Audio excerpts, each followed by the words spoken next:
Hi friends, I am at the beautiful Virgin Beach here in Bali. Just wanted to give you guys a glimpse of this beautiful place.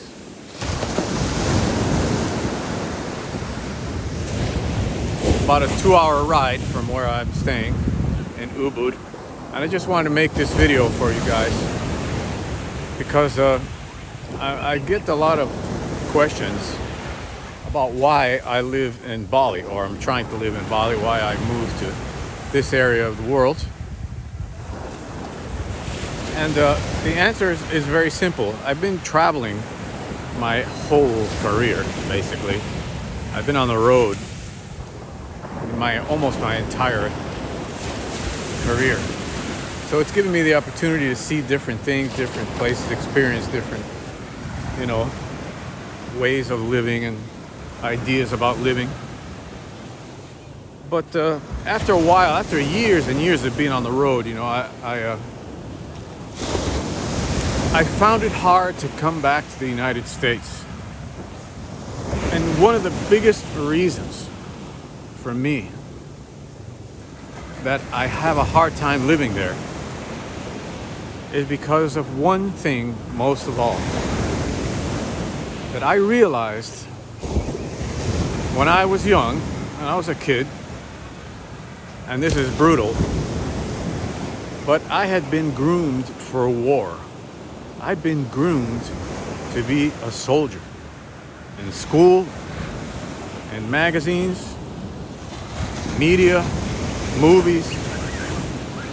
My brain was fixated on wars and guns and things like that. I never even gave it a second thought. I thought that was a great thing about the United States, that we defend people and blah blah blah. When I lived in Germany, boy did I get a earful. Recently, when I was in Vietnam, boy did I get another eye-opening moment there. But ever since I discovered, the harsh reality of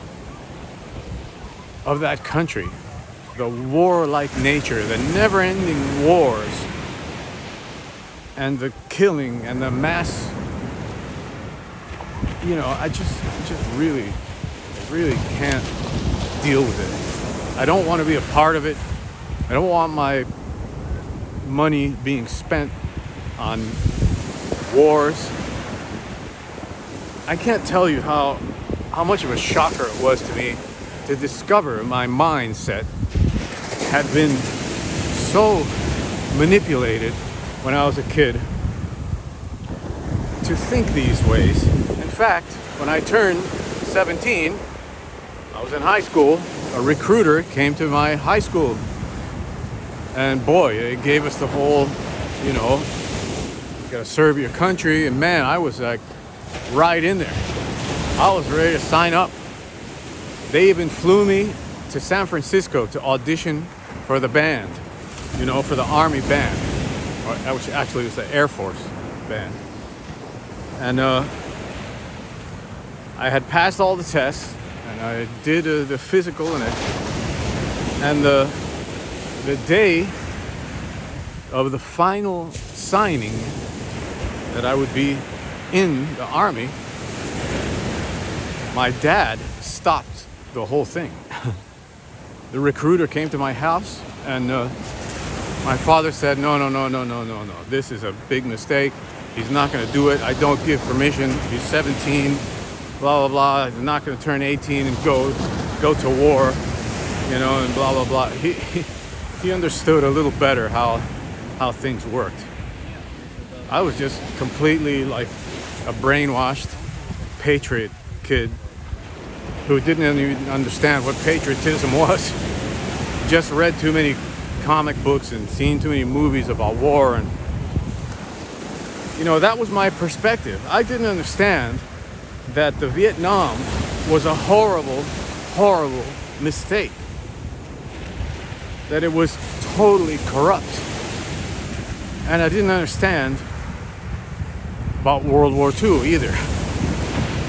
I didn't know all the subtleties and why, you know, I don't want to get too into it because I become really angry, man. I get really angry. And so you can imagine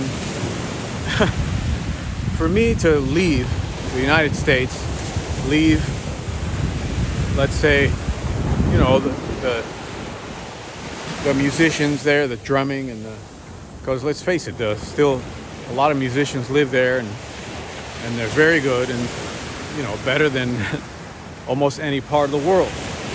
But I feel like, you know, I said what I had to say in the area of drumming, and I'm still saying it, and I discovered I don't need them. You know, I've got my own thing going. I'm gonna walk this way because there's some music going on down there.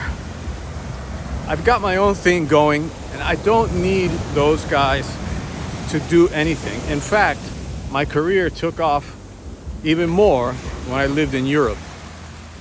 In Europe, I like rediscovered, well, I discovered so many things, you know. I mean, I'm talking about I was 25 or something like that. Look at these these catamarans. I think that's what they're called. I don't know if I can sit here. No, unstable. One of the things that really shocked me when I was first living in Europe was the fact that Russia had been so much a part of that war, of World War II. And in fact, many historians say the correct thing to say is that Russia won the war, that we came in pretty much at the tail end of the whole thing and took a lot of credit for whatever it was, 24 million plus Russians dying in that war. So ever since then, and then Vietnam, and now another thing that I experienced when I lived in Argentina as a kid. My parents got a divorce, and I had to go live in Argentina with my part of my father's family was in Argentina, blah, blah. And one of my uncles, he lived in Cuba, and he was an architect, and he actually designed buildings in Cuba under the Castro, you know, regime. So when he came back, he went back to Argentina. They thought he was a communist and all this blah, blah, blah. Big mess.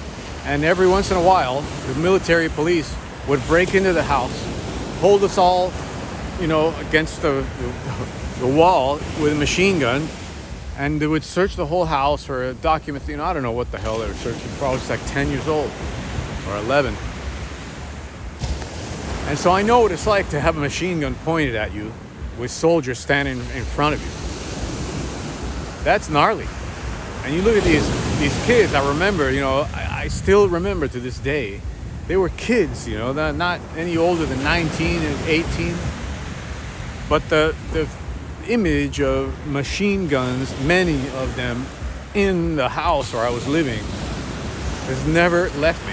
I understand very well the whole thing about wars. Well, let's say military persecution, not wars. I've never been in a war, you know, myself. But I understand what it's like to have a machine gun pointed at you, and you know, it's pretty nasty, pretty gnarly. Another cousin of mine was, you know, persecuted. He was put in jail. He was tortured. He was, you know, the whole thing because of his, you know, ideas. Well, at the time, they were, you know, considered very radical. Nowadays, no one would bat an eye. Unfortunately, he suffered, you know, so much for something that nowadays nobody would bat an eye about. So I keep looking back here. It's so beautiful, you know, this beach. So I come to a place like Bali.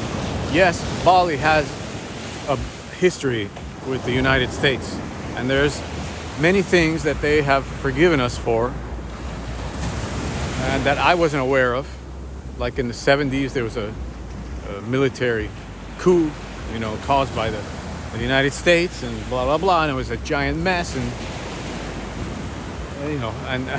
some people throw that in my face on occasion, the real militaristic, more nationalistic Indonesian people. But in general, nobody says nothing. In fact, they like me, they like the United States, they still, everyone I run into, they ask where I'm from. I say New York. I don't say United States. I don't consider New York part of the United States for some reason. But it is, obviously it is. But sometimes, I swear to God, I'm embarrassed to say I'm from the United States. And many times I have to hide my passport because people get funky, man. You have no idea the funk that I've had to endure when traveling and the things that I've had to hear. And I just sit there and I listen to the anger and I say, I understand, man, I understand. I understand. But that's all. That's all you can say. Because it's pretty nasty business. So you look at me now. People say, how come you're not in New York playing at the 55 bar? 55 bar is closed. Playing at the Zinc bar, blah, blah, blah. The Zinc bar, my ex-girlfriend was the owner of the Zinc bar. I've been all over up and down New York. I've been there, done it. I don't need to do it anymore, man. I just want to live in peace. I want to live in peace with a clear conscience. I don't want to be abused by landlords and the incredibly horrible medical system of the United States, which is the worst and I've ever seen in any country. I mean, even a place like Argentina. I mean, come on, man. The medical care there is amazing. It's so affordable. It's unbelievable. Out in Vietnam, it's like top-notch, ultra-modern gear and so affordable. It's like, just a quick recap. I was in the hospital 4 times in Vietnam because of my GERD, and they gave me every exam, doctors and blah, blah, blah, blah. The whole thing cost me less than $300, all right, cash, including medicine and vitamins and pills and everything that I needed to recover. As you can see, I'm pretty much recovered. There's times where I still get scared. I have, oh my God, am I gonna? But man, I can talk, I can breathe.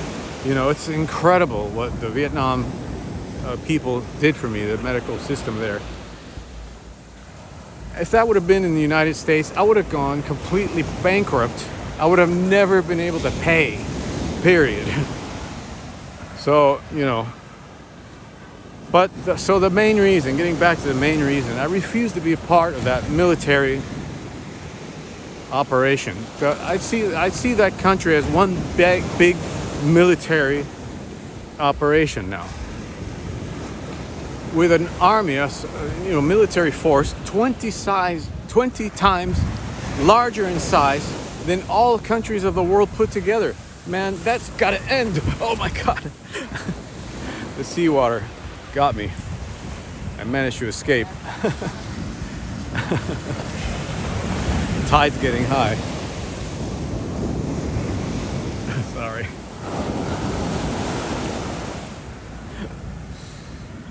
Anyway, so that's why I'm in Bali.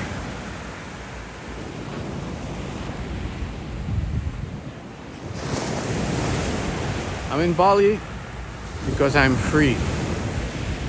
I don't have debt. I don't have a car. I don't have any mortgage. In fact, there was a point where I was in New York. I was, up to my neck in debt and car payments and insurance and this and that and blah, blah, blah. Rent. And all my gig money would just disappear. Even if I had a fantastic month, I'd be so happy. All the money gone at the end of the month. I said, this is ridiculous. This has got to end. This is not happening. So what I do, I picked up everything I had except for my drum set over there, I sold everything, every piece of furniture, everything. I sold it, man. I got rid of everything I didn't need. I couldn't take with me on my computer. All pictures, all documents. I took photos of them and I have them on hard drives now. There's no way that I'm gonna let myself be abused by any corporations, any government. I'm not gonna serve corrupt people by giving them my hard-earned cash. Unfortunately, that's how I see the United States now. I went from being a totally brainwashed patriot kid who was ready to enlist, okay, to this that you see now. A guy that can't even set foot in the United States without having a bad, reaction. Here in Asia, I'm at peace. People love what I do. I'm accepted, very much so. They appreciate what I do very much.